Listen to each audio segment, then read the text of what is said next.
Peraduan Cinta Malika oleh Fujika, episode 3. Dukung channel ini dengan cara like, subscribe, komen, dan share. Terima kasih. Keesokan harinya,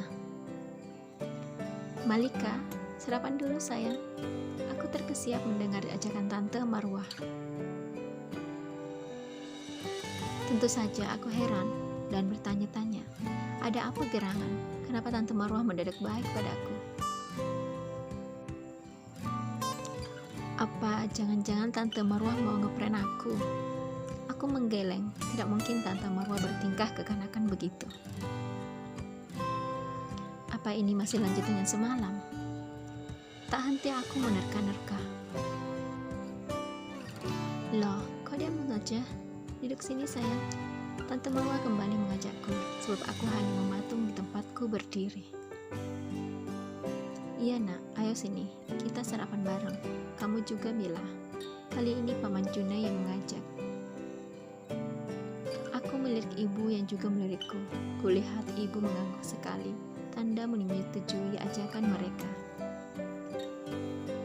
Selama sarapan bersama berlangsung, Tante Marwah sungguh berbeda.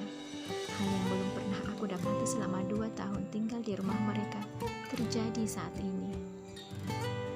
Contohnya saja, saat aku hendak menyendokkan nasi ke piringku, tiba-tiba Tante Marwah beraksi baik, bahkan sangat berlebihan menurutku. Sini sayang, biar Tante yang ambilkan. Serunya menyabet sendok yang kupegang. Aku semakin bertanya-tanya, dan jujur saja, ini sungguh membuatku tidak nyaman.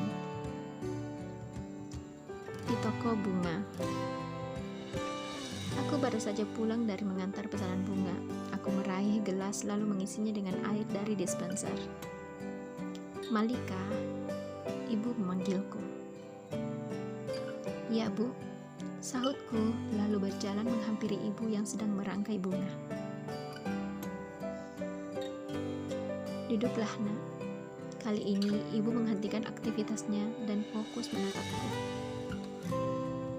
Malika, kamu pasti heran kan dengan perubahan sikap paman dan tantemu?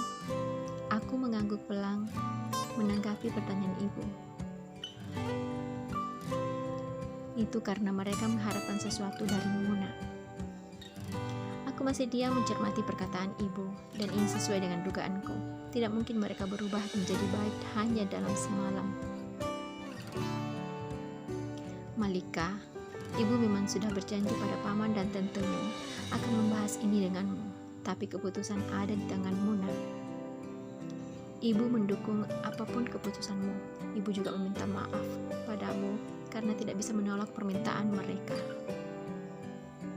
Tapi ketahuilah nak, ibu hanya mementingkan kebahagiaanmu.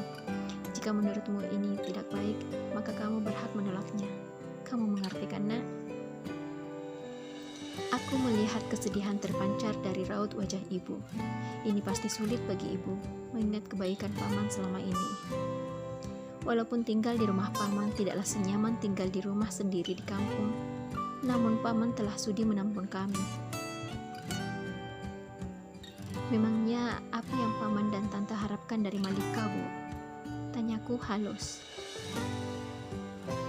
Mereka berharap kamu mau dijodohkan dengan putra rekan bisnis pamanmu, menggantikan Kak Sinta, nak. Apa, bu? Tentu saja aku kaget dan tidak terima begitu saja.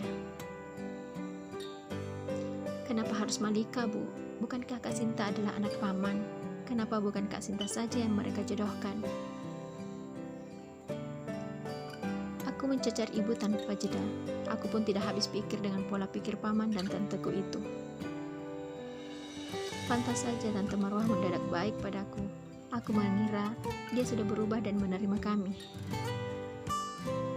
Malika, anakku, tenanglah dulu nak. Aku menghela nafas berat dan lelah, dan hal itu aku lakukan agar aku bisa lebih tenang. Sebenarnya, paman dan tantemu tidak mau melakukan ini. Hanya saja mereka tertimpa musibah. Kakakmu hamil di luar nikah, dan dia mustahil diterima oleh rekan bisnis pamanmu sebagai menantu. Pamanmu terdesak nak, dan kamulah harapan mereka satu-satunya agar bisnis pamanmu tetap berjalan seperti biasa. Aku berpikir sejenak. Setelah mendengar pemaparan ibu, aku bingung harus bagaimana. Kembali ku tatap ibu yang masih berekspresi sama. Apa yang terjadi jika aku menolak, Bu? Tanyaku.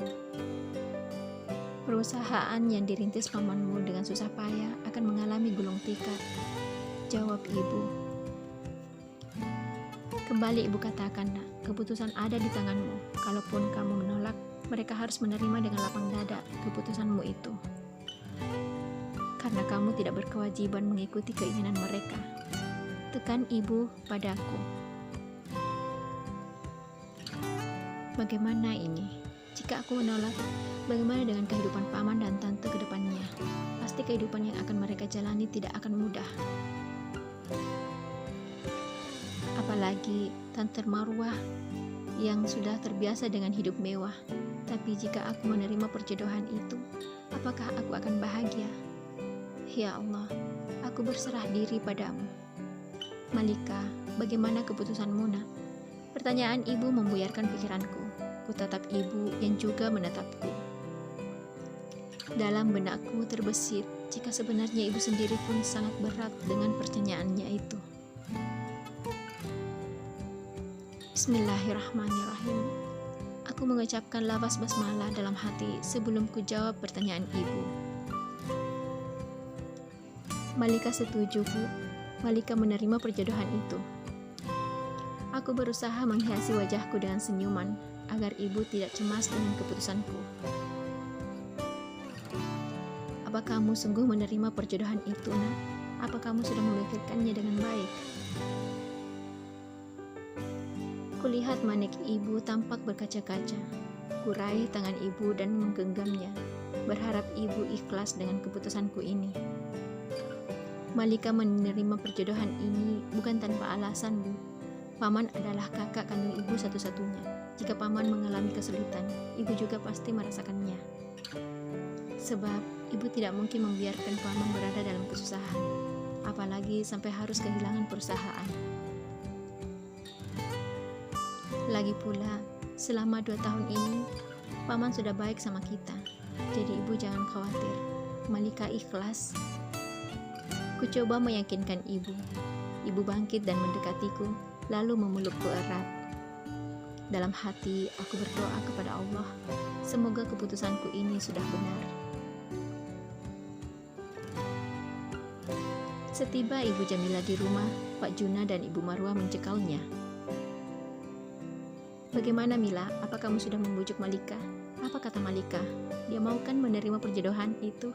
Tanya Pak Juna yang sangat penasaran sekaligus khawatir jika jawaban Ibu Jamila ternyata tidak sesuai dengan harapannya. Iya, Mila. Malika mau kan disetujukan dijodohkan dengan putra Pak Nugroho. Kali ini Ibu Marwah yang memberondong Ibu Jamila. Mereka ini seperti cacing kepanasan saja, tidak sabaran sekali. Batin Ibu Jamila. Iya, aku sudah menyampaikan permintaan Mas pada Malika. Ibu Jamila menjeda beberapa detik. Malika menerima perjodohan itu, dan itu bukan karena harta sama sekali, melainkan demi menyelamatkan keluarga ini, jawab Ibu Jamila tegas.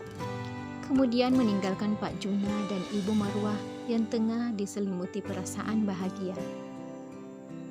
Yes, akhirnya perusahaan Mas terselamatkan, seru Pak Juna semeringah. Iya Mas, itu betul, timpal Ibu Marwah, namun sejurus kemudian roman mukanya mendadak redup.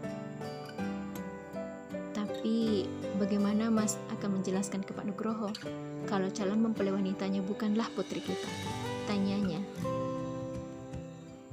Kamu tenang saja, soal itu biar Mas yang urus.